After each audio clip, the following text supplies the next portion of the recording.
And we do begin tonight as families starting to clean up after the National Weather Service confirming an EF1 tornado hitting Harrison County, Indiana Friday afternoon. Our Dennis Ting was talking to homeowners there earlier today. They are getting some help in their efforts there, Dennis. Well, that's right, Robert. It's been a day since several homeowners saw their property destroyed. A tornado ripping through Harrison County, leaving a trail of destruction. Now it's time to clean up. But these people have found out they won't have to do it alone.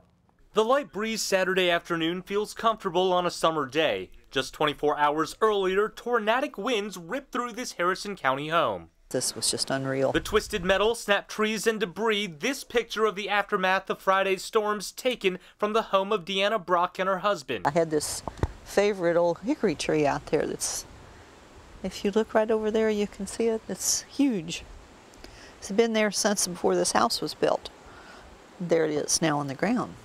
The Brocks came home Friday afternoon after a doctor's appointment, finding their home of 34 years covered in downed trees and debris. After a sleepless night, the couple woke up to find this was not a bad dream. Every time you come out, you see something else that's devastating that you don't really think about. You just can't take it all in at once. But while cleanup may appear daunting, the Brocks say they've already gotten plenty of help, with friends and neighbors helping to move debris.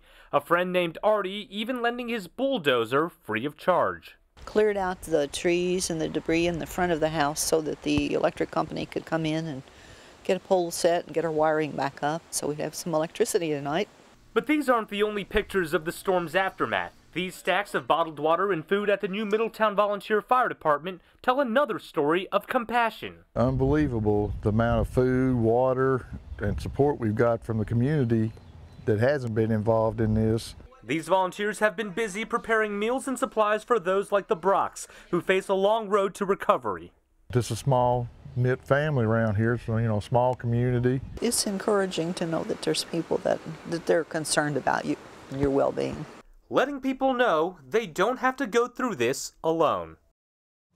And Robert, you mentioned before the National Weather Service says it was an EF1 tornado. Many of the people I spoke with today say they've never experienced anything quite like this. They say while the damage is extensive, they do plan on taking things one day at a time. Dennis Ting, 11 at 11.